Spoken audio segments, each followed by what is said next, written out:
Hi, I'm Karan Vazirani and today I'm going to share my experience with the KTM Adventure. Till now, let's go to the bike.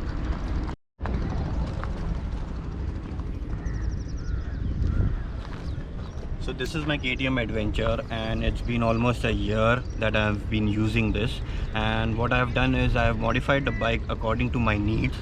So for example, the spoke wheels that you see over here, that is from AOM. I got it because I do much off-road rather than touring. And if you notice the fender, the headlight protector, these are all aftermarket things that I've got.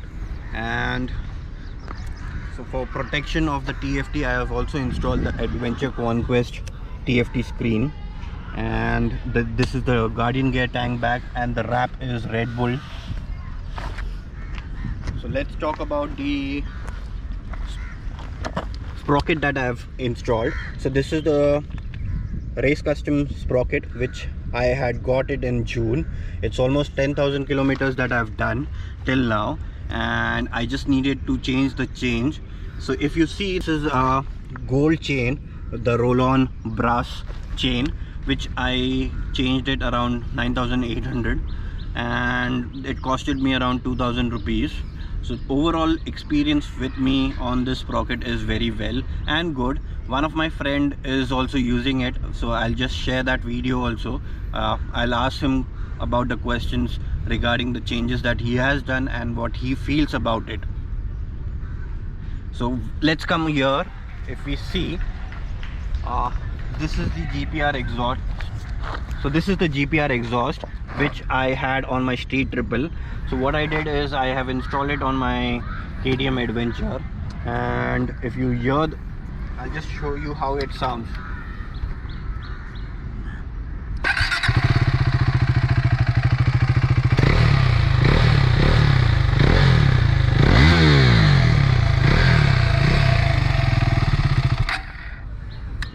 So that was the sound note of the exhaust, and this is the shad top box that I've installed. This is the Hyper Rider saddle stay in case if I plan to go for any tour or anything as such. So the top rack is from Automel, which now the name is changed.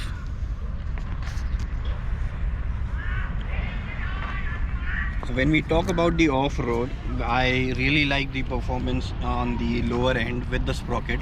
So many recommend that you should do the 14 teeth and not the 47 teeth. So when we talk about the stock setup, I was going around 171 was the top speed according to my weight, and when I changed the rear sprocket to 47, it went around 159 to 160. So there was a loss of 11 kmph, which was okay, because on touring you would do maximum 120. 100 to 120 is the speed that you would do.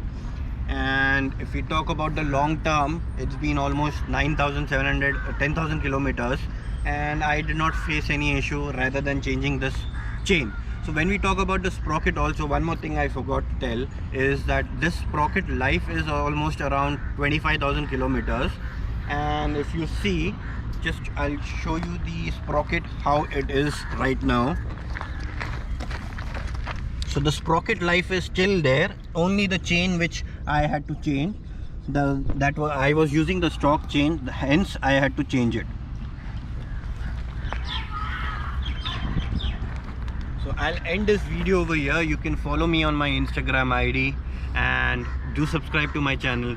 My Instagram ID is silentbiker_kv. Bye bye.